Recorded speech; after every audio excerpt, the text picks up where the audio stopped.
আপনার নামটা একটু বলুন। আমার নাম শামিমা। শামিমা, বয়স কত? বয়স এখন 27। 27 ইয়ার্স। ওকে, জন্ম জেলা? জন্ম পুরান ঢাকায়। পুরান ঢাকাতে আপনার জন্ম? হ্যাঁ, পুরান ঢাকাতেই আমার ফ্যামিলি। তার মানে আপনি ঢাকাইয়া কুট্টি যেটাকে বলে বলতে পারেন এরকমই। আচ্ছা, পুরান ঢাকার ভাষা পারেন? হ্যাঁ। ওকে, ঠিক আছে, আপনি যে ভাষাতে যেভাবে বলতে কমফোর্ট ফিল করেন সেভাবেই বলবেন। তো আমাদের এই যে অনুষ্ঠানটি জীবন গল্প, এটা নিশ্চয়ই আপনি শুনেছেন এর আগে? হ্যাঁ, শুনেছি। ওকে, ঠিক আছে, তাহলে আপনার আইডিয়া আছে। জি বলুন, আপনি কি গল্প আজকে আমাদেরকে শোনাতে এসেছেন? আমি আমার ছোটবেলা থেকে মানে জন্ম থেকেই শুরু করতে চাচ্ছি। আমি হচ্ছি আমার বাবা যিনি ছিলেন উনিও পুরান ঢাকার, আমার মাও পুরান ঢাকার। তো আমি যদি আমার গল্পটা বলতে চাই তাহলে আমার একদম জন্মের আগে মানে আমার বাবা আমার বিয়ে থেকে শুরু করতে চাচ্ছি। নিশ্চয়ই নিশ্চয়ই, নো প্রবলেম। তো আমার বাবা ছিলেন একজন ব্যবসায়ী পুরান ঢাকার। আচ্ছা। আর আমার মানে পাশাপাশি উনি হোমিওপ্যাথিক ডাক্তারও ছিলেন। ওকে। তো খুব ভালো একজন মানুষ ছিলেন। আর আমার আম্মু ছিলেন জমিদার, মানে জমিদার টাইপের, পুরান ঢাকায় লাইক জমিদার যেরকম থাকে আর কি, জমিদার বাড়ির মেয়ে ছিলেন। মানে পুরান এমন কি ছিল যে আগের পিতামহ বা প্রপিতামহ যেটাকে বলি জমিদার ছিল, এরকম হ্যাঁ, এরকম মানে আমার নানাই ছিলেন জমিদার। ওই এলাকার সব বিচার সালিশ উনি করতেন, প্রভাবশালী ছিলেন। প্রভাবশালী করতেন। তো ওই দিক থেকে আমার বাবা তো বিয়ের প্রস্তাব দেয়নি, মানে ফ্যামিলি থেকেই। আমার বাবার আবার একটা বিয়ে করেছিলেন আরও 8 বছর আগে আমার আম্মুকে বিয়ে করার, ওটা ছিল লাভ ম্যারেজ। তো আব্বু আর ওই বড় আম্মু একসাথে পড়াশোনা করতেন, ওই দিক থেকে দুইজন পরিচয় হয়ে বিয়ে হয়েছিল। কিন্তু 1.5 বছর পরে আমার ওই বড় আম্মু মারা যায়, অসুস্থ হয়ে মারা যান। তারপরে আমার আব্বু আর বিয়ে করবেন না এরকম বলেছিলেন যে আর বিয়ে করব না। তারপর প্রায় 8 বছর পরে আমার দাদু আর ফুপ্পিরা মিলে মানে আমার আম্মুকে চুজ করে তারপর বউ করে নিয়ে আসেন। ওকে। তো আমার আম্মু খুব অসুস্থ থাকতেন প্রায়, আমার আম্মু একটু ফিজিক্যালি একটু দুর্বল। আচ্ছা। তো ওইখান থেকে আমার আম্মুর বিয়ের প্রায় 2-3 বছর পরে আমার একটা বোন হয়। সেই বোনটা মারা যায় 6 মাসের মাথায়, আমার বোনটা মারা যায়।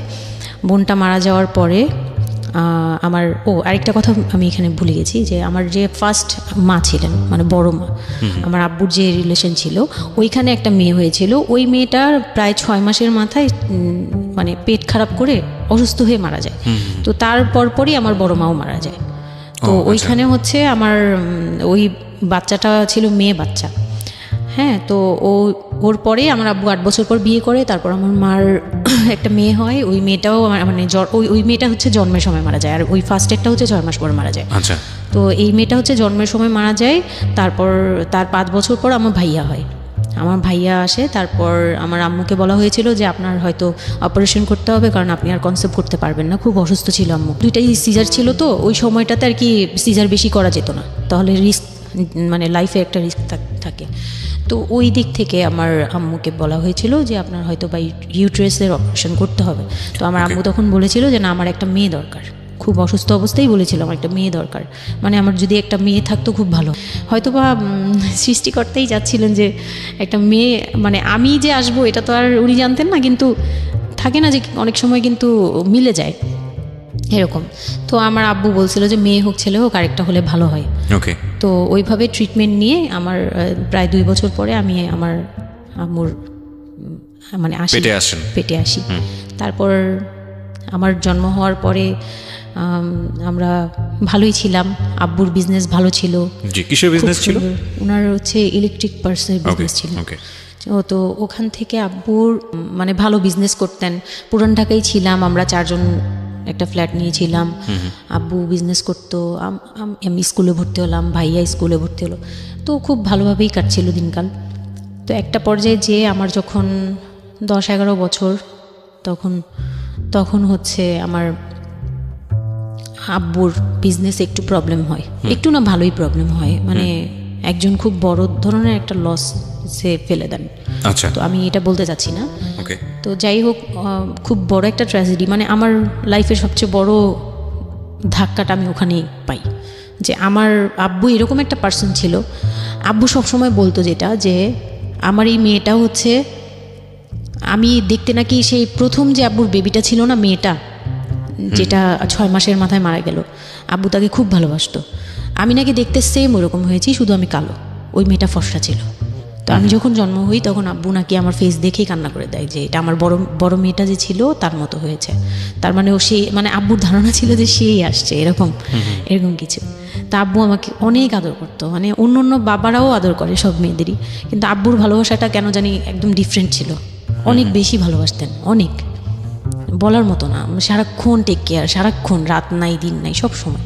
আমার রাতে খুব বদভ্যাস ছিল, আমি রাত জাগতাম প্রচুর, প্রতি রাতেই আব্বু আমাকে হেঁটে হেঁটে ঘুম পাড়াতো কোলে নিয়ে। আচ্ছা। প্রায় 10 বছর 11 বছর পর্যন্ত আব্বু আমাকে কোলে নিয়ে ঘুম পাড়াতো, অনেক আদর করতো। আর যখন যেটা, তখন তো ছোট ছিলাম, যখন যেটা বলতাম আব্বু এখন এটা লাগবে, রাত দিন তো বুঝতাম না, আব্বু ওই সময় বের হয়ে যেত, মানে খুঁজতে বের হয়ে যেত কোথায় পাই এটা, আমার মেয়ে বলছে। তো ভাইয়ার সাথে খুব একটা এরকম হয় নাই, আমার সাথে বেশি হতো। তো ভাইয়া এটা নিয়ে একটু জেলাসও করতো, কারণ সাধারণতই কিন্তু মানে ভাই বোনের মধ্যে এই এটা থাকে, তো আমাদের মধ্যেও এরকম ছিল। তো আব্বু যখন বিজনেস লস হলো তখন খুব বেশি মানে আব্বু ভেঙে পড়লো, আমরাও মোটামুটি, আমি তো আর বুঝি না, কিন্তু আমি তখন বুঝতাম যে আমার কিছু একটা কমতে যাচ্ছে, মানে কমতি হচ্ছে আমার, কারণ সব কিছু চাওয়ার পরপরই পাওয়া আর একটু লেট করে পাওয়া, এগুলো নিয়ে একটু মেন্টালি এতে পড়ে গেলাম। তো আব্বু বুঝতে দিত না, শুধু আম্মুকে বলতো যে ওদের বুঝতে দিবে না, আম্মু আমাদের বুঝতে দেয়নি কখনো, এরকমভাবে ইয়ে করেনি। কিন্তু একটা সময় দেখলাম কি আব্বু বাসা চেঞ্জ করছে, ছোট বাসা নিচ্ছে, মানে এগুলো খুব ব্রেনে গিয়ে লাগলো যে ছোট বাসা কেন আর এরকম কেন হচ্ছে। আব্বু আস্তে আস্তে ব্যবসা গোটাচ্ছে, নতুন কিছু করার চিন্তা করছে, মানে এগুলো নিয়ে আমিও খুব ডিপ্রেসড হয়ে গেলাম। তখন আমি ক্লাস 6-এ 7-এ পড়ি, এরকম হবে 7 থেকে 8-এ উঠবো এরকম।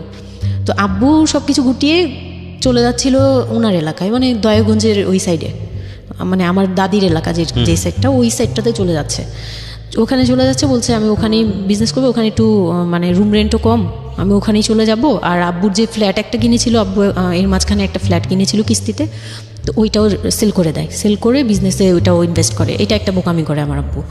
যাই হোক, উনিও বুঝতে পারেনি। তো ওখানে যাওয়ার পরে সেখান থেকে আব্বু আর কিছু করতেই পারলো না, আর আমাকে করলো কি, ওই সাইডটা একটু মানে রাফ এলাকা, তো যে এলাকায় আব্বুরা মানে ওখানে গেল একটু অন্য ধরনের, মানে একটু ইফটিজিং বেশি হয়, এইসব প্রবলেম ফেস করতে হয়। আর আব্বু তো আমাকে বাসা থেকে বের হতে দিত না, আর ওই সময় আমাকে বোরকা পরাতো, তখন 10-11 বছর বয়স, কিন্তু ওই সময় আমাকে বোরকা পরাতো। তো ওই দিক থেকে চিন্তা করেছে যে এখান থেকে স্কুল চেঞ্জ করতে হবে, 8-এ উঠে যাচ্ছে মেয়েটা, তো এখান থেকে স্কুল না চেঞ্জ করে ওর মামার বাসায় থাকুক, আমার ছোট মামার বাসায় আর কি। আমরা তো নানু বাড়ি তো আমার ওইখানেই বংশাল সাইডে আর কি, তো ওইখানে আমার মামা বাসায় নানু বাড়িতে রেখে আমার আব্বু যায়, কিন্তু রাখতে চায় না প্রথমে। আমার আম্মু খুব রিকোয়েস্ট করে যে এখানে ভালো থাকবে, আর আমার মামা ওইখানকার, আবার নানার পরে আমার মামাই ওখানে মোটামুটি প্রভাবশালী, মানে নানার যে প্রভাবটা ওটা আমার মামা পেয়েছে, মানে ওখানে বিচার টিচার যা হয় সব মামা করে, এখনও করে। তো ছোটো মামার বাসায় গেলাম, মামি আমাকে খুব আদর করতেন, মামি আমাকে অনেক স্নেহ করেন, সত্যি কথা এখনও অনেক স্নেহ করেন, কিন্তু আমার যাওয়া হয় না, ওটা আমি পরে বলছি। তো ওখানে ছিলাম, মামার বাসায় গেলাম, খালার ছেলে, বড় ছেলে, হ্যাঁ, উনি হচ্ছে আমার মানে মামার বাসায় আসছে হঠাৎ করে, আমি জানতাম না যে কেন আসছে, মাঝে মাঝে দেখা হলে সালাম নিতাম। কি নাম ওনার নাম রিপন। ওকে। তো উনি হচ্ছে আমার মামার বাসায় আসছে, আপনার খালাতো ভাই? উনি আমার খালাতো ভাই, উনি আসছে। তো অনেক দিন পর আর কি আসছে। আমি তখন 9-এ পড়ি, পহেলা বৈশাখ ছিল, আমি 8 থেকে 9-এ উঠে গেছি পহেলা বৈশাখ। তো ওই সময়টাতে তাকে দেখলাম যে সে আমাদের বাসায়, রিপন। হ্যাঁ, তো আমি সালাম দিলাম, ভাইয়া কেমন আছেন, কারণ উনি আমাদের অনেক সিনিয়র। আপনি তখন ক্লাস 9-এ পড়েন? হ্যাঁ, 8 থেকে 9 আর কি। 8 থেকে 9, ওকে। হ্যাঁ, তো ওই সময় আমি দেখে বললাম ভাইয়া কেমন আছেন, চা খাবেন? তো আমার মামা বললো হ্যাঁ, চা বানিয়ে নিয়ে আসো।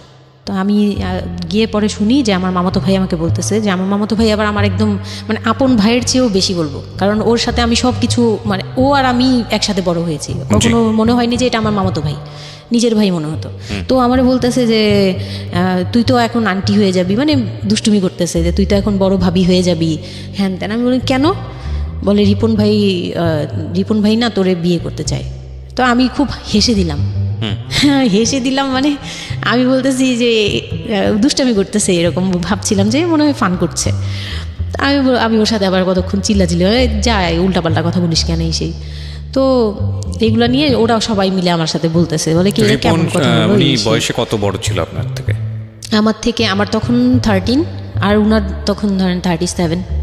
24 বছরের বড়, মানে আপনার না 24 বলতে এখানে, হ্যাঁ 24 বছরই তো বড়, 24 তাই তো? বছরের ও মাই গড, ওকে। তো উনি তখন, আমি ভাবতেই পারিনি যে এই লোকটার সাথে আমার বিয়ে দিবে সবাই। মানে ও বললে তো এটা পাগলামি মনে করার কথা, Right. যে এটা একটা পাগলামি, এটা এটা কেমন কথা ক্লাস 9 এ পড়া যে উনি যদি মানে লিগ্যাল বয়সে বিয়ে করতে হয় তো আমার সমান একটা বিয়ে বাচ্চাই থাকতো, হ্যাঁ। তা আমি না ভাবতেই পারিনি তখন। তারপরেও না আমি চুপ হয়ে গেছি, আমি এই ব্যাপারে ডিসিশন দেওয়ার মতো বয়স আমার ছিল না, জ্ঞানও ছিল না। তো হুট করে আমার মামা মামি আমাকে জিজ্ঞেস করারও প্রয়োজন বোধ করেনি বা জানানোরও প্রয়োজন, কি কারণে জানি না, তবে ওনারাই ডিসিশন নিয়ে বলল যে আমার আব্বু আম্মুকে জানালো, আমার মেঝো খালা যে মানে আমার আম্মুর ইমিডিয়েট বড় যে, ওনাকে আমার আব্বু আম্মুর কাছে পাঠায়। আর আমার আব্বু আম্মু তখন থাকে হচ্ছে তারই আমার এক ফুপির বাসায়, বাসা ভাড়া নিয়ে থাকে আর কি। তো ফুপির বাসায় থাকে, ফুপির নিজের বাসা, তো ওখানে থাকে। তো আব্বুর কাছে পাঠায়, তখন আমিও যাই ওই বাসায়। তো আমি তো আর জানি না এই কথা বলতে আসবে। আমি আবার ভাইয়ার সাথে বসে বসে গল্প করতে থাকি, ভাইয়া ছিল, ফুফাতো বোন ছিল, আমরা একসাথে গল্প করতে থাকি। তো হঠাৎ করে শুনি যে একটু মানে আমার খালা খুব জোরে সোরে বলতেছে, মানে চিল্লাচিল্লি করে বলতেছে যে যদি এই বিয়ে না হয় তাহলে আমাদের সাথে তোদের কোনো কন্ট্যাক্ট নেই, আজকে আচ্ছা। থেকেই বন্ধ। আচ্ছা, হ্যাঁ, এই বিয়ে হতেই হবে। কেন হতে হবে? আমার আব্বু বলছে কেন হতে হবে, আমার মেয়ে তো অনেক ছোট, ও তো এই সংসারে ভার নিতে পারবে না, বলো ওগুলো আমরা দেখব, ওরে আমরা বাচ্চার মতো পালবো। মানে উনি বলতেছে আমি দায়ভার নিলাম, আমি সব কিছু নিলাম, এইভাবে বলতেছে আমি সব কিছু দেখবো, এগুলা নিয়ে কোনো টেনশনের কিছু নাই, নিজেদের মানুষ, এর চেয়ে ভালো কোনো অফার কোনো দিন পাবা না, মানে এর চেয়ে ভালো কোনো প্রস্তাব আসবে না, এই না সেই না, সেই অনেক কিছু বলতেছে। বৌমুকে কনভিন্স করতেছে যে এইটা যদি তোমরা হাতছাড়া করো তাহলে আর কখনো মেয়ের জন্য ভালো কিছু পাবা না, আর আমাদের সাপোর্ট তো জীবনেও পাবা না, তোমাদের একটা সাইড পুরো বন্ধ হয়ে যাবে, মানে আমরা আমাদের সাথে তোমাদের একদম রিলেশন শেষ, তোমাদের মেয়ে এখনই রেখে যাব, তোমরা কি করবা করো। তো আমার আব্বু ওই দিক থেকে একটু দুর্বল ছিল। পরে আমি এটা শুনে কান্না করে দিছি, মানে সাথে সাথে কান্না করে দিছি। তো আমার ভাইয়াও বুঝছে, আমাকে নিয়ে ছাদে চলে গেছে। আমার ফুফাতো বোন, ভাইয়ার এক খুব ক্লোজ ফ্রেন্ড ছিল, ছোটোবেলার বন্ধু, সেও আমাকে খুব আদর করতো বোনের মতো, সেও গেল উপরে, বলতেছে আপু তুই কান্না করিস না, আমরা দেখতেছি কি করা যায়। তো আমার ভাইয়া বলতেছে, বলে কি আমি ওরে নিয়ে কোথাও পালিয়ে যাই, আমার মনে হচ্ছে যে আমি ওকে নিয়ে এখন কোথাও পালিয়ে যাই। যে রিপন ভাই এটা কীভাবে এটা বলতে পারে যে বিয়ে করবে ওকে। তো আমি খুব কান্নাকাটি করছিলাম। আমার খালা চলে গেল, খালা চলে যাওয়ার পরে আমার ভাইয়া আব্বুকে যে কি বলছে জানি না, আব্বু আবার ছাদে আসছে, আমি কান্না করতেই আসি, মানে তখন কন্টিনিউ কান্না করতেছি। তো আমার আব্বু ছাদে এসে যেটা বললো যে, আমার আব্বু তখন বললো যে, বলে আমি তোমাকে নিয়ে মানে বনে চলে যাব দরকার পড়লে, কিন্তু আমি ওর কাছে তোমাকে দিব না। তো আমি দেখলাম যে আব্বু ফিজিক্যালি, মেন্টালি, আর্থিকভাবে সব দিক থেকে দুর্বল, এখন আমাকে নিয়ে যদি বের হয় সে পারবে না, এটুকু বুঝলাম, তার দ্বারা সম্ভব না এটা। পরে আমাকে বললো যে তুমি যদি রাজি থাকো তাহলে আমার কোনো আপত্তি না, যদি তুমি বলো যে না আব্বু আমি রাজি না, তুমি শুধু একবার বলো, তাহলে আমি তোমাকে নিয়ে বের হয়ে যাবো, আমরা বাবা মেয়ে কই থাকবো কেউ জানার দরকার নেই। আপনার মার কি ভূমিকা ছিল এই সময়? আমার মা তখন বলতেছে যে দিবে, আমার মা ইচ্ছা ছিল যে দিবে, কারণ আমার মা তখন এই জিনিসটা বুঝে না, মানে আমার মা এমনিতেও অনেক সৎ সরল, সত্যি কথা বলতে ওনার দোষ না এটা, সেইটা বুঝতো না যে এই যে ডিস্টেন্সে বিয়ে দিলে এই বিয়েগুলো টিকে না, বা 24 বছর বয়সের ডিফারেন্স, এগুলো নোট করবেন এবং খুব ইম্পর্টেন্ট, আসলে খুবই ইম্পর্টেন্ট, কারণ বয়সের গ্যাপটা না ঠিক আছে, কিছু কিছু মানুষের জীবনে যে ব্যতিক্রম ঘটে না তা কিন্তু না, কিন্তু এই ব্যতিক্রমটা যদি আমরা উদাহরণ হিসেবে নিয়ে সবার উপর চাপিয়ে দেওয়ার চেষ্টা করি তাহলে কিন্তু সেটা সম্ভব নয়। ঠিক আছে, একটু খেয়াল করবেন, 24 বছরের ডিফারেন্স হচ্ছে ও এবং ওর খালাতো ভাই রিপনের মধ্যে। ও যখন 13 বছর তখন ওর খালাতো ভাই হচ্ছে 37। So it's a huge gap. সাধারণত বলা হয়ে থাকে 4-5 বছরের গ্যাপ ইজ ওকে, কিন্তু এর থেকে বেশি না হওয়াটাই বেটার। সেক্ষেত্রে 24 বছর, কোথায় 4-5 বছর আর কোথায় 24 বছর। হ্যাঁ, দেন হচ্ছে ওই বিয়েটা মানে আপনি কি বললেন? এখন তো আমি সিদ্ধান্ত তখন- আসলে আপনার জায়গায় ছিল। সিদ্ধান্ত আমার জায়গায় বলতে আমি তখন 13 বছর বয়স, তো মানে আমি তখন প্রেমও করিনি একটাও। মানে একটা এজ থাকে কিন্তু সব কিছুরই, মানে তখন দেখতাম যে আশপাশে মানে যারা কলেজে পড়ে, আমার একটা টার্গেট ছিল যে আমিও একদিন কলেজে পড়বো, আমার অনেক ফ্রেন্ড সার্কেল থাকবে, হয়তো বা আমার ভালো একটা রিলেশন থাকবে, বা বিয়ে হবে, এরকম সবারই একটা ইয়ে থাকে। কিন্তু ওই বয়সটাতে আমার ওইটুকু যাওয়ারও মানে ওই চিন্তাতে আমি যাইনি তখনও, যে আমি একটা রিলেশন করব আর ওই জায়গায় বিয়ে। তো আমি আমার আব্বুকে মনে প্রাণে বিশ্বাস করতাম, তো আব্বুর উপরে ছেড়ে দিলাম। আব্বুকে আর ভাইয়াকে বললাম যে দুইজন সামনে ছিল, আমাকে বারবার জিজ্ঞেস করতেছে তুমি যদি ইয়েস বলো ইয়েস, তুমি যদি না বলো তাহলে আমি তোমাকে নিয়ে বেরিয়ে যাবো। আমার ভাইয়াও বলতেছে বলে আমিও আপনার সাথে যাব। তো আমি দেখতেছি আব্বু এমনিতেই 1 থেকে 1.5 বছর বা 2 বছর ধরে এরকম সারভাইভ করতেছে, মানে নিজে যুদ্ধ করে পারতেছে না, কাজকর্ম সব কিছু বন্ধ হয়ে গেছে, মানে বিজনেস টিজনেস সব গুটিয়ে ফেলছে। তারপর উনি যে এখন নিজে চলবে ওইটাই চলতে পারতেছে না, মানে খুব কষ্ট হচ্ছে। আমাকে আমার মতো মানে আমাকে যেখানে উনি একটা রাত 24 ঘন্টা একবার হলেও আমাকে দেখতে হতো, ওই জায়গায় আমার মামার বাসায় ফেলে রাখছে, প্রতিদিন হেঁটে যেত, দেখে আসতো, একবার হলেও দেখে আসতো, মানে এরকম কষ্টগুলো করছে। ওই দিক থেকে চিন্তা করে দেখলাম যে না, আমার আসলে ওনাকে প্রেশার দেওয়া উচিত না, ওনার উপর ছেড়ে দিই। ও তখন আর কি এটাই মাথায় কাজ করছে যে আব্বু আপনি যেটা বলবেন সেটাই। পরে তার 1 সপ্তাহের মধ্যে 14 এপ্রিল পয়লা বৈশাখ আর 23 তারিখে আমার এঙ্গেজমেন্ট হয়। এঙ্গেজমেন্ট হয়ে যায়। হ্যাঁ, ওই উনি একদম খুব তাড়াহুড়া করে যে এঙ্গেজমেন্ট হতে হবে, বিয়ে হতে হবে খুব শীঘ্রই, তো ওইভাবে এঙ্গেজমেন্ট হয়। মানে এঙ্গেজমেন্টের পরেও আমি একদম স্টপ, আমার মাথায় কিছুই, তখন আমি পুরোপুরি ব্ল্যাঙ্ক, মানে আমি যে নিজের থেকে কিছু বলবো কিছু করব আমার ভিতরে ওইগুলো আর কাজ করছিল না। স্কুলে যাইতাম, অনেক সময় যাই না, এরকম আর কি, যে যেতে ইচ্ছে করলে যাই, না ইচ্ছে করলে যাই না, ওকে। এরকম হয়ে গেলাম। এঙ্গেজমেন্টের 3 মাস পরে বিয়ে হওয়ার কথা ছিল, কিন্তু ঘুরতে ঘুরতে 4 থেকে 5 মাস ইয়ে হলো। তো 2004-এ 4 থেকে 5 মাসের মধ্যে সে আমার সাথে অনেকবার দেখা করতে চাইছে, কেউ দেখা করতে দেয়নি, কারণ আমার ফ্যামিলি খুব রেস্ট্রিক্টেড ছিল এইসব ব্যাপারে, কেউ দেখা করতে দেয়নি। আর আমিও ভয় পেতাম, তো আমি খুবই ভয় পেতাম, ওনাকে অনেক ভয় পেতাম, সোজা কথা আমি ওনাকে খুব ভয় পেতাম। তো এর মাঝখানে এক ভাবি, আমার নানু বাড়িতে ছিলাম, তো মানে মামা বাড়ি, আমার মামার নিজের বিল্ডিং হচ্ছে একটা, আর নানু বাড়ি পুরোনোটা, যেটা পুরোনো বাড়ি, ওখানে তো আমার সব জয়েন্ট ফ্যামিলি, মানে আমার অন্য অন্য মামারা এবং মামাতো ভাইয়ের বউরা সবাই একসাথে থাকে। তো আমার এক মামাতো ভাইয়ের বউ তাকে খুব রিকোয়েস্ট করছে যে ভাবি আপনি ওকে একটু ডেকে দেন, কথা বলবো। তো আমার মামাতো ভাইয়ের বউ মনে করছে যে সে তো তাদের তো বিয়েই হচ্ছে, তো সমস্যা কি, ডেকে ডেকে দিই। তো আমাকে আর বলে নাই।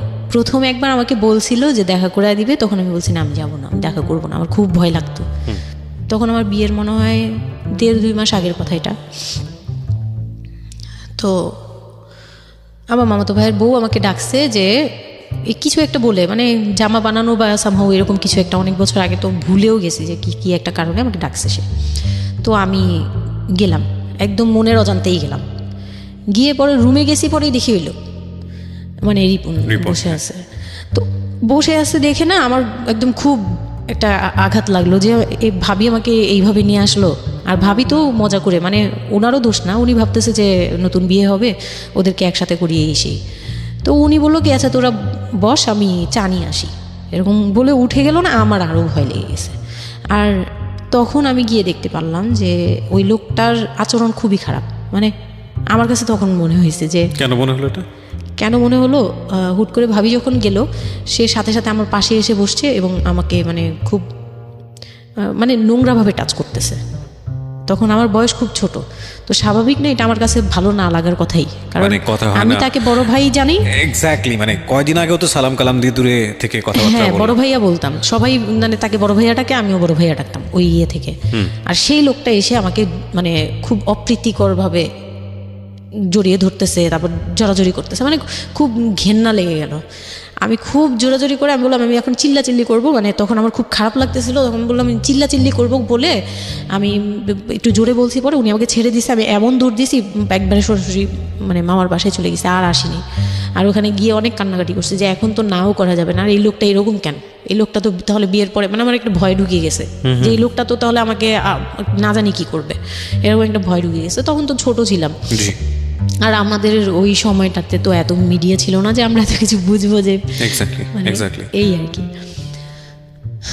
তো ওখানে তারপর 1.5 থেকে 2 মাস পরে বিয়ে হলো। এর মাঝখানে অনেকবার ফোন টোন করতো, ইয়ে করতো, আমি রেসপন্স করতাম না।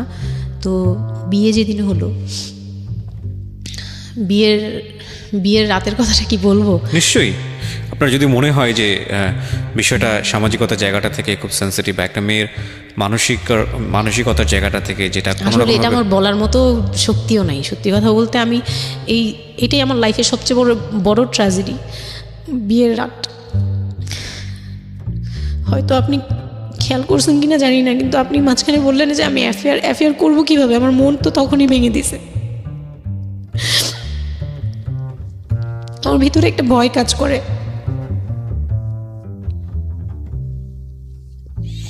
কি হয়েছিল আমি জানি, আপনি খুব সুন্দর করে বলছেন গল্প, আপনি আপনার মতো করেই বলবেন, আমরা আসলে মূল মেসেজটাই পেতে চাই। লোকটা হচ্ছে সামাজিকভাবে মানে সবার কাছে খুব ভালো, সবার কাছে ভালো বলতে মানে গলিতে বা এলাকায় কিছু করে না, সেই এলাকায় খুব ভালো ব্যবসা করে, খুব সহজ সরলভাবে দোকানে যাচ্ছে, আসতেছে, খাচ্ছে, ঘুমাচ্ছে, নর্মাল। আমার সাথে যেদিন বিয়ে হলো সেদিন খুব বৃষ্টি। তো আমার তো ওই একদিনে আমার ভাবির রুমে, ওই দিনে আমি তার রূপ দেখে ফেলছি। তো তখন থেকে আমার তাকে দেখলে মানে গা শিউরে উঠতো, যে মনে হতো যে ভয়ঙ্কর একটা কিছু করবে। মানে মনে হতো, তখন আমি বুঝতাম না, সেক্সুয়াল লাইফটা বুঝতাম না যে সেক্স কী জিনিস, কিন্তু তখন একটা ভয় ঢুকে গেছে, খুব চাপা একটা ভয়। প্রথম কথা হচ্ছে যে আপনি একটা ছেলে এবং মেয়ের মধ্যে যে স্বাভাবিক সম্পর্কটা বিবাহ পরবর্তী, এটা সম্পর্কে আপনার কোনো আইডিয়া ছিল? আপনাকে কেউ বলেছে? এটা সম্পর্কে কোনো আইডিয়াই ছিল না, শুধু জানতাম যে কিছু একটা হয়। আচ্ছা, কিন্তু কি হয় সেটা আপনি জানতেন না? ডিটেইলসটা আমি জানি। আপনাকে বিয়ের রাতে বা আগে পরেও কেউ কখনো কিছু বলে না? আমার বিয়ের আগে আমার এক ভাবি ছিল, মানে যেই ভাবির বাসায় গেছে সেই ভাবি না, আরেকটা ভাবি ছিল, উনারই বড় যা আর কি। তো ওই ভাবি আমাকে জাস্ট কানে কানে বলছে যে আজকে কিন্তু যাই হোক একদম চুপ থাকবি, আমাকে এইভাবে বলছে। শুধু এটা বলেছে? শুধু এটা বলছে, আজকে যাই হোক। আরো ভয়ানক কথা বলেছে, মানে এটা শুনলে তো আরো ভয় লাগে। যাই হোক কি হবে, বলে কিছু বুঝো না তুমি, হ্যাঁ কিছু এতই ছোট, কিছু বুঝো না, এইগুলি বলতেছে। মানে আপনার মনে আরো বেশি ভয় ঢুকে গিয়েছে? কোনো ধরনের চিল্লাচিল্লি করবি না, চুপচাপ থাকবি, মানে জাস্ট হাসি মুখে এরকম করে বলছে। কিন্তু আমার কাছে একটু ভয় লাগছে তখন, যে এই লোকটা তো ওই সময় যদি এরকম মানে খপ করে জড়া ধরতে পারে, এই লোক কী করতে পারে, কী হতে পারে, মানে এই টাইপের একটা ভয় কাজ করছে তখন এই জিনিসগুলো বুঝতাম না, মানে ফিজিক্যাল রিলেশন বা এগুলি এই সম্পর্কে কিছুই জানতাম না। জানতাম যে কিছু একটা হয়, হাজব্যান্ড ওয়াইফে কিছু হয়, কিন্তু কী হয় এটা জানতাম না, এরকম ছিলাম। তো নর্মালি যখন বিয়েটা হলো, কমপ্লিট হলো, সে তো মানে কতক্ষণে রুমে যাবে এরকম। তারপর বিয়ের দিন যেটা আর কি, রাতের বেলা সবাই আমাকে নিয়ে আসলো বাড়িতে, মানে ওনাদের বাসায়। তো ওই বাসায় হচ্ছে একটা রুম, মানে প্রথম হচ্ছে বাসায় ঢুকেই কোনো বারান্দা টারান্দা কিছু নেই, শুধু রুম আর সিঁড়ি। আচ্ছা, সিঁড়ি ঘর, মানে পুরান ঢাকার বাসাগুলো একটু বেশি হয়তো, খুব ছোট ছোট হয়তো, ঘিঞ্জি টাইপের হয়। হ্যাঁ, আমি একসময় জিএসআরসিতে কাজ করতাম, আমার ফার্স্ট জব ছিল ওটা, আমি সার্ভে করেছিলাম পুরান ঢাকায়। সেটাই আমার প্রথম পুরান ঢাকায় যাওয়া, এবং আমার কাছে মনে হয়েছিল যে আমি কোথায় এসেছি। অনেক ঘিঞ্জি ভাইয়া। না, এটা কারণ হচ্ছে কি, পুরান ঢাকা নিয়ে অনেকেই অনেক কিছু বলেন, কারণ ঢাকাইয়া যারা, তাদের কাছে পুরান ঢাকাটা একটা নস্টালজিক জায়গা। আমি তো আর ঢাকায় বড় হইনি, সো আমার কাছে ঢাকা, আমি যখন ঢাকায় প্রথম পাড়া দিয়ে যখন পাবলিক বাসে উঠেছিলাম, তখন আমার কাছে মনে হচ্ছে আল্লাহ আমি কোথায় আসলাম, এই জায়গায় আমি কেন আসলাম। তো নর্মালি হচ্ছে ঢাকা এরকম। তারপরে যখন পুরান ঢাকায় গেলাম, পুরান ঢাকার সাথে আমার ওই ধরনের অ্যাটাচমেন্ট কখনোই ছিল না। অনেক বেশি, অনেক ঘিঞ্জি। আমার মনে আছে চকবাজারের যেই চকবাজার নামে একটা যে জায়গা আছে, ওখানে চুরি পট্টি বা কি যেন একটা আছে না, যে মেয়েদের কসমেটিক্স বিক্রি করে, ম্যাক্সিমাম হচ্ছে নকল, আমি জানি না এখন কিরকম আছে। তো আমি জীবনে কোনোদিন দেখি নাই যে একটা মানুষ আরেকটা মানুষকে গলি দিয়ে ক্রস করতে পারে। এবং ইন্টারেস্টিং বিষয় হচ্ছে, এখানে তো মেয়েরা ঢোকেই না, এবং ওর ঢোকার পরে ওপরে ছাদ, মানে এমনভাবে বিল্ডিংটা, অনেকগুলো বিল্ডিং মিলে ওই এলাকাটা, ওখানে ধাক্কা লাগবে, মানে এরকম একটা অবস্থা যে একজন আরেকজনকে ক্রস করতে খুব ভয়ানক, মানে রীতিমতো ভয়ানক অবস্থা। আর আমি সার্ভে করেছিলাম, যেহেতু আমি বিল্ডিংগুলো সার্ভে করতাম, মানে অনেক, আমি একদম ইউনিভার্সিটিতে অনার্স দিয়ে, না অনার্সের থার্ড ইয়ার বা সেকেন্ড ইয়ারে থাকা অবস্থার ঘটনা এটা, আমি সার্ভে করেছিলাম বিল্ডিংগুলো। তো সেই সময় ওই সময়টাতে আমার একটু জানা হয়েছে আর কি। তো আসলেই ভয়ানক রকমের ঘিঞ্জি। হ্যাঁ, তো বলুন যেটা বলছিলেন। তো যেটা বলছিলাম যে ওই রাতে ওই একটা রুম, এরকম রুমের উপরে রুম, তার উপরে রুম, মানে সিঁড়ি রুম এরকম। আর প্রথম যে রুমটা, মানে নিচতলায় যে রুমটা ছিল, সেই নিচতলার রুমের সিঁড়ির নিচে ছিল চুলা আর বাথরুম, সিঁড়ি কর্নারে। ওকে, মানে এটা হচ্ছে ওদের নিজের বাড়ি। ওকে, এইটুকুই ছিল। মানে তিনটা রুম, মানে হচ্ছে হলো এক ধরনের বিল্ডিং, একটা বিল্ডিং, হ্যাঁ, একতলা, দুতলা, তিনতলা এরকম বিল্ডিং বা তিনতলা তিনটা বিল্ডিং, হ্যাঁ, তিনতলা বিল্ডিং, কিন্তু তিনটা room। সিঁড়ি আর রুম, সিঁড়ি আর রুম। মানে কত অল্প জায়গার মধ্যে এই জিনিসটা ম্যানেজ করেছে। হ্যাঁ, আমি পরে শুনেছি যে এটা আধা কাঠারও নিচে, আধা কাঠার নিচে, ওই তো হ্যাঁ, আধা কাঠারও 1 শতক বা হাফ শতক জমি যেটাকে বলে। হ্যাঁ হ্যাঁ, শুধু একটা রুম আর সিঁড়ি, জাস্ট এইটুকু। তো ওইটুকুর মধ্যেই মানে বাড়িটা। তো ওই বাড়িতে আমার খালার বাড়ি ছিল, আমি তো প্রায়ই যেতাম, বেড়াতে যেতাম ছোটবেলায়। তো আমাকে নিয়ে গেল, আর তিনতলার রুমে সবচেয়ে পরের রুম যেটা, ওটাতে আবার আমার মানে মেজো দেবর সম্পর্কে ছিল, সে আমাদেরও মানে আমার বিয়ের 12 বছর আগে বিয়ে করে ফেলছে। সে লাভ ম্যারেজ করছে, মানে উপযুক্ত বয়সে বিয়ে করছে। আর আমার হাজবেন্ড আবার ছিল যে উনি আবার খুব লেটে বিয়ে করছে, মানে সেটা আমরা বুঝতেই পারছি। 37, হ্যাঁ, ফ্যামিলির দায়িত্ব পালন করে সবকিছু শেষ করে তারপর বিয়ে। 37 আসলে খুব লেট না, কিন্তু 37 এর জায়গা থেকে 13 বিয়ে করাটা খুব অবিবেচ্য। আমার জন্য তো সে অনেক বড়। রাইট। যাই হোক, তারপর ওই দেবরের যখন বিয়ের 12 বছর হয়ে গেছে তখন উনি বিয়ে করছে। আর তো ওই ভাইয়া, মেজো ভাইয়া যে ছিলেন, তো মেজো ভাইয়ার রুমটা ছিল তিনতলায়, আমি ওখানেই আমার বাসর ঘরটা করা হয়েছিল আর কি। তো ফুল টুল তেমন ভালো আনা হয়নি, সে খুব রাগারাগি করছে। ছোট ভাই যে যারা ছিল এলাকার ছোট ভাইটাই, ওদের সাথে খুব রাগারাগি করছে আমার হাজব্যান্ড যে ছিলেন। তো এটা কোনো ঘর সাজানো হলো এই সেই বলে চলে বলতেছে, এখন তোমরা বের হও, অনেক হয়েছে, এখন তোমরা যাও, মানে খুব রাগারাগি করতেছে। তো আমি রাগ দেখে আরও ভয় পেয়ে গেছি প্রথম রাত। তারপর আবার আমি মানে এই অবস্থায় আসছি, বউ হয়ে আসছি, আমার শরীরে ভারী গহনা, শাড়ি টাড়ি, মানে আমি এগুলোর ওজন নিতে পারছি না। 4-5 ঘন্টা হয়ে গেছে আমাকে এগুলো পরায় রাখা হয়েছে, ভারী মেকআপ দেওয়া হয়েছে, আমি এগুলো কখনো ইউজ করিনি ফার্স্ট লাইফে। মানে আমি দেবীর মতো সেজে বসে আছি, এরকম একটা ইয়ে। তো খুব ভয়েও কাজ করছে, নার্ভাসনেস। তারপর এখন কি হবে, সবাই বের হয়ে গেলে কি হবে, এটা একটা টেনশন। আর শুধু মানে কেমন জানি একটা ফিল, যেটা সাধারণত নর্মালি হওয়া উচিত একটা ছেলে এবং একটা মেয়ের জায়গাটা থেকে। এটা হচ্ছে জীবনের সবচেয়ে সুন্দরতম মুহূর্তের একটা, রাইট? আমরা সেটাই চিন্তা করি না। একটা মেয়ের জীবনে স্বপ্ন থাকে তার একটা বাসরাত কিংবা ফুলসজ্জার রাত, আমরা যেটাই বলি সেটা নিয়ে। একটা ছেলের জীবনেও নিশ্চয়ই থাকে, এবং সেটা চমৎকার হয়ে সারা জীবন স্মৃতি হয়ে থাকুক, এরকম কিছু একটা থাকে। এবং সেখানে বিষয়টা যদি এরকম হয় যে একটা মেয়ের জীবনে আতঙ্কের রাত এবং ভয়ানক রকম আমার লাইফে সবচেয়ে বড় আতঙ্কের রাত ছিল ওটা। তাহলে আপনি চিন্তা করে দেখতে পারেন, এবং সেটাকে যারা আজকে এই রেডিও যারা শুনে, যারা এটাকে এন্টারটেনমেন্ট হিসেবে নিচ্ছেন, তাদের জায়গা থেকে আমি বলতে পারি যে এখানে নিজেরও কিন্তু একটা পরিচয়ের বিষয় আছে। হ্যাঁ, মানে নিজের পরিচয়টা নিজের কাছে কি দিচ্ছেন একটু চিন্তা করে দেখেন। ঘটনার ভেতরে ঢোকার চেষ্টা করুন, এই মেয়েটার মানবিক অনুভূতিটাকে জানার চেষ্টা করুন, অন্য কিছু নয় প্লিজ। কজ আমরা আমাদের সামাজিকতার জায়গাটা থেকে মেয়েদের এই বিষয়গুলোকে উইথড্র করে বা না ভেবে তাদেরকে কখনো কখনো সারা জীবনটা ধ্বংসের দিকে ঠেলে দিই। হয়তো মেয়েটার ক্ষেত্রে এরকমই কিছু হয়েছে, আমরা একটু সামনের দিকে আগাবো। জি, তারপর উনি আমাকে, আমি তখন শাড়ি টাড়ি পরা, গহনা পরা, তো খুব নর্মালি সবাই চলে গেল পরে, খুব নর্মালি আমাকে বলতেছে যে ড্রেসটা চেঞ্জ করো, শাড়িটা চেঞ্জ করো, গহনাটা চেঞ্জ করো। তো আমি আমার লাগেজ থেকে একটা 3 পিস নিলাম, ওই 3 পিসটা নিয়ে ওয়াশরুমে চলে গেলাম। ওয়াশরুম বলতে ওই যে উপরের রুমেই একটা ওয়াশরুম আছে, আর নিচের রুমে, মানে উপরের রুমে তো আর সিঁড়ি ঘর নাই, সিঁড়ি ঘরটাতেই একটা ওয়াশরুম ছিল, ছোট্ট একটা টয়লেট ছিল। ওইটাতে গিয়ে আমি চেঞ্জ করলাম খুব কষ্টে, চেঞ্জ করে তারপর মুখের মেকআপ টেকআপ এগুলো ওয়াশ করে আসলাম। তারপর আসার পরে উনি বলতেছে উজু করে আসো। হ্যাঁ, তো আমি উজু করলাম, উনি উজু করছে করে, মানে প্রথম রাতে নাকি নামাজ পড়তে হয় সবাই বলে দিছে, তো ওই নামাজ পড়লো আমাকে নিয়ে। নামাজ পড়ার পরে বেডে গেলাম, মানে আমি বিছানায় যে বসলাম, খুব ভয়ে আছি যে কি বলবে কি করবে জানি না। তো উনি আমার পাশে এসে বসে আমাকে ফার্স্ট কথা যেটা বললো, মানে এইটাই ফার্স্ট কথা ছিল যে আমি তো ওই ফ্যামিলির বড় ছেলে, আর তুমি তো আমাদের ফ্যামিলির সবাইকে চিনো জানো, তোমার তো আর চেনা জানার দরকার নেই। আর আমার তখন ওনার মা মারা গেছে 3-4 বছর, মানে 3 বছর হবে এরকম, 3 থেকে 4 বছর এরকম হবে। বলে আমার মা মারা যাওয়ার পরে আমি এখন সংসার দেখি, আমার হয়ে আমার মার জায়গাতে এখন তুমি। এটা শোনার পর আমার কাছে মনে হলো আজ তো একটা বাড়ি আমার মাথার উপর পড়লো। এটা আমি যেখানে নিজের, মানে এটাও একটা বিষয়। ওই কথাটা কিন্তু খুব সুন্দর বলেছে, মানে ওর 37 ইয়ার্সের জায়গাটা থেকে এটা খুব সুন্দর একটা কথা। কিন্তু কথা হচ্ছে 13 বছরের একটা মেয়ে কেন এটা বুঝতে যাবে? ও কিন্তু এটাই বুঝেছে যে এই 3 তলা একটা বাড়ি, 3 রুমের একটা বাড়ি ওর মাথার উপরে দিয়ে দেওয়া হলো।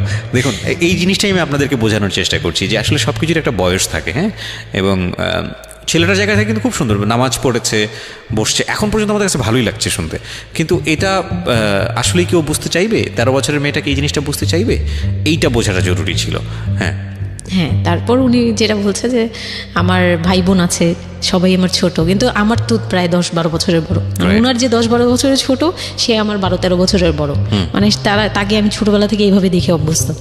তো এইগুলো চিন্তা ভাবনা, মানে ওই সময় তো আর এত কিছু কিন্তু ওনার ছোট ভাই বোন এগুলা, মানে ওনার কাছে তো এগুলো বাচ্চা এখনো, আর আমার কাছে তারা অনেক বড়।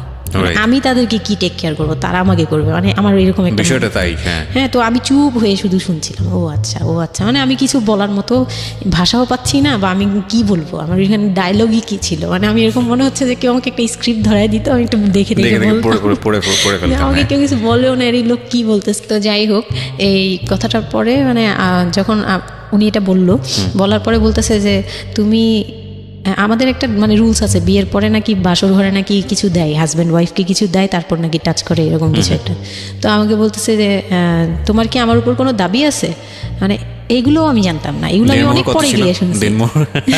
এগুলো অনেক পরে গিয়ে জানছি যে এই সময় নাকি কিছু চাইতে হয়, মানে এই সময় যা চাইবে তাই দিতে হবে, এরকম কিছু একটা। তো এটাও আমাকে কেউ বলে দেয়নি। তো আমি ওই সময় একটা লসে পড়ে গেলাম না, এরকম মনে হচ্ছে এখন আর কি।